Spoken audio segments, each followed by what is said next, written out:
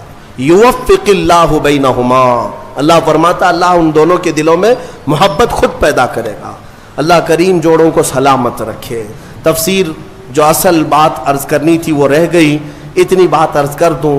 مصطفیٰ کریم صلی اللہ تعالیٰ علیہ وسلم کے متعلق قرآن کی یہ آیت آئی ہے، فلا وربک لا یؤمنون حتی یحکموک فیما شجر بینہم. اے رسول قسم تمہارے رب کی، وہ شخص مومن ہو ہی نہیں سکتا جو اپنے جھگڑوں میں آپ کو فیصل نہ سمجھے. حضور کو اگر کوئی فیصل نہیں مانتا، حضور کو اگر کوئی حکم نہیں مانتا تو قرآن کہہ رہا وہ شخص مومن ہی نہیں ہے، مومن ہی نہیں ہے. کئی لوگوں کو ایسے ہم نے دیکھا ہے، کہتے ہیں ایسی ہم شریعت نہیں مانتے، ہاں ہم یہ حدیث قرآن نہیں مانتے. نعوذ باللہ یہ جملہ کفریہ ہے، کافر ہو گئے، اسلام سے نکل گئے کسی نے اگر ایسا کہا. بلکہ یہ کہو چاہے دنیا ادھر کی ادھر ہو جائے ہم مانیں گے تو میرے رسول کا فیصلہ مانیں گے. ہاں منافقین کے متعلق یہ کہا گیا ہے کہ وہ رسول کا فیصلہ نہیں مانتے، اپنی طبیعت کا مانتے ہیں. اللہ تعالیٰ انہیں ہدایت عطا فرمائے. آج ایک یادگار ہمارے لیے سال کا ایک دن ہے کہ 3 رمضان المبارک کو خاتون جنت سیدہ کائنات سیدہ فاطمۃ الزہرا سلام اللہ علیہا کا یوم وصال ہے. وہ دختر رسول، نور نظر رسول، مصطفیٰ کریم صلی اللہ تعالیٰ علیہ وسلم کے دربار کی وہ لاڈلی بیٹی جن کے متعلق بزرگوں نے لکھا ہے کہ اگر کسی کو کبھی کوئی دعا قبول نہ ہوتی نظر آئے تو سیدہ فاطمۃ الزہرا کا وسیلہ لے کر دعا کرے، مولا دعا قبول کرے گا. اس خاتون جنت کا آج یوم ہے، ان کا دن ہے. فاتحہ خوانی کا بھی اہتمام ہے اور ہم آج کی اس تفسیر کے بعد اس خاتون جنت کی بارگاہ میں خراج عقیدت پیش کرتے ہوئے ان کے وسیلے سے اللہ کی بارگاہ میں دعا بھی کرتے ہیں، مولا اس سیدہ کائنات کے صدقے و توسل ہم سب کو عزتوں سے اور رحمتوں سے نوازے.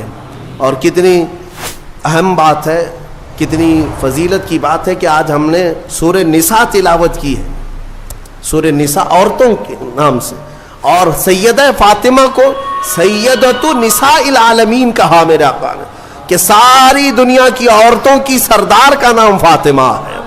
صرف دنیا ہی نہیں، جنتی خواتین کی سردار کا بھی. ایک روایت میں یہ ملتا ہے قیامت کے دن ایک فرشتہ اعلان کرے گا، یا اہل محشر غضوا ابصارکم فإن فاطمة بنت محمد تمر إلى الجنہ.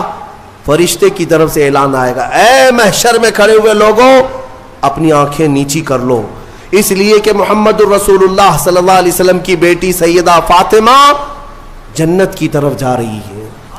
جب وہ جنت کی طرف جا رہی ہوں گی 70,000 عورتوں کے جھرمٹ میں، 70,000 خواتین کے جھرمٹ میں، اس وقت بھی یہ اعلان ہوگا کہ اپنی آنکھیں نیچی کر لو. تو آپ اندازہ کریں ان کا مقام و مرتبہ کیا ہے. قیامت کے دن ان کا مقام اعلان کے ساتھ بتایا جائے گا. مولا کریم کہنے سننے سے زیادہ عمل کی توفیق عطا فرمائے اور ہماری عورتوں کو کنیزان فاطمہ میں شامل فرمائے.